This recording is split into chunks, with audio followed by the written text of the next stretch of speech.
Hej alle sammen og velkommen til den her video.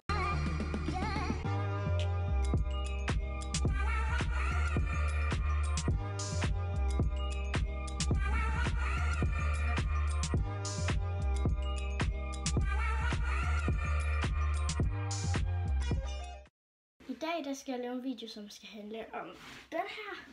Det er min strikkekasse. Så den her video skal handle om mine striler. Så lad os ellers bare komme i gang. Den første stril, jeg vil vise, det er den her lille en, som er god til at få noget tørt mudder væk. Fordi den har sådan noget virkelig hårde dimser her. Så ja, den er jeg i hvert fald virkelig god til at få noget mudder væk. Og så er den også rar til at have på hånden. Den næste, det er den her knupper-halløj. Jeg ved ikke helt, om jeg vil kalde den en knupper. Men den virker i hvert fald meget som en knupper. Og så har den her, man kan tage hånden. Jeg plejer enten at have den sådan her, eller sådan her. Men normalt bruger jeg den mest sådan her. Den næste strik, jeg vil vise, det er den her hårde, sorte, mørkeblå en. Som der er virkelig god til at få tørt mudder væk, og sådan vådt mudder. Faktisk bare mudder i det hele taget. Den er også lidt beskidt nu. Så ja, den er i hvert fald virkelig god. Den næste strile, det er den her nye knupper. Det er faktisk min helt nye strile, som jeg fik fra 3 dage siden, tror jeg. Og den er i hvert fald virkelig god til at få masser af hår væk. Som jeg har været oppe og prøve. Og det har jeg i hvert fald fundet ud af, at det er den rigtig god til.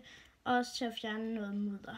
Den, som mange nok kender, det er hårrenseren. Jeg har en i lilla med sådan en enhjørning på igen. Den tror jeg, der er mange, jeg kender til, hvis de kender til heste.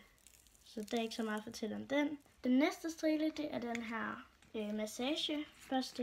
Der er sådan nogle lidt, jeg ved ikke helt, hvad jeg skal kalde dem. Sådan nogle lidt knuppeagtige nogen. Og så på den anden side er der sådan nogle kugler, så man kan køre rundt på hesten. Og så kan man tage sin hånd ind her, og så egentlig bare køre den på begge veje. Den næste stril, jeg vil vise, det er den her lidt bløde stril, men sådan med virkelig hår på. Og så med et eller andet træ her. Og så er der sådan en lille cirkel på. Og den er virkelig god til at få noget støv væk, hvis der nu sidder noget støv under pelsen, som man ikke kan se. Den næste strile, det er den her lyserøde og sorte en. Og der kan man også tage hånden indenunder, og så er der nogle hjerter på, og så et eller andet mærke. Så ja, den er i hvert fald også mega god.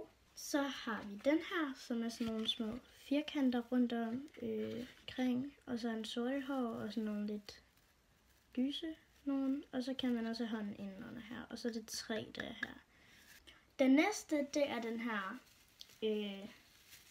børste med pind her igen, tror jeg det er. Og så med nogle hår her, som ikke har sådan en dims, så man kan sætte hånden indenunder. Men det er faktisk også min yndlingsstrille. Jeg ved ikke hvorfor, jeg synes bare, den er rigtig god til at få noget både mudder væk, noget tørt mudder, hvis nu der sidder lidt rester af det, eller støv, som er inde under hestens manke og inde under hestens hår, når at det måske er sommer, og den har trillet sig, og så man ikke kan se det støv, som er indenunder. Så ja, så har jeg den her i lyserød med et eller andet. Jeg ved ikke helt, hvad det her er faktisk. Det virker lidt som læder, men også som træ. Bare ikke fuldstændig træ. Ellers er det et eller andet plastikhalløj. Og så er der den her sorte dims, man kan tage hånden indenunder, og så kan man egentlig bare børste. Den næste, det er den her lille børste med hår på, som faktisk er virkelig blød.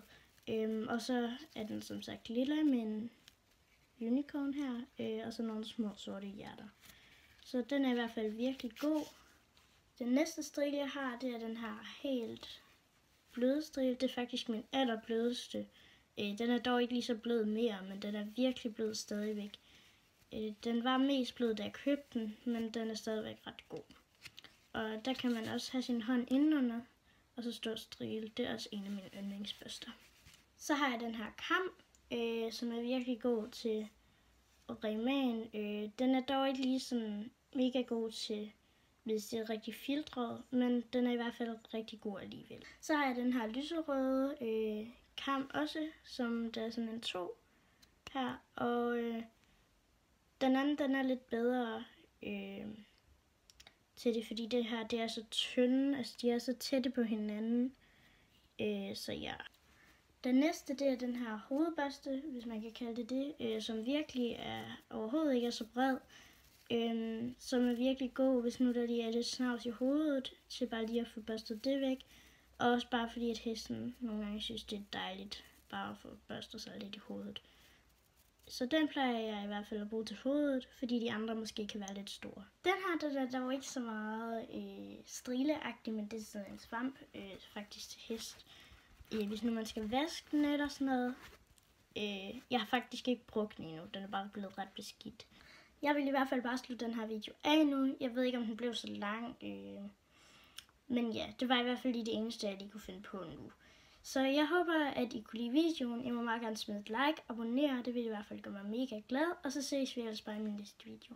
Hej hej! Oh my god, der var et stort stykke hen. Ej, mit trobord bliver beskidt. Jo. Det var den forkerte side.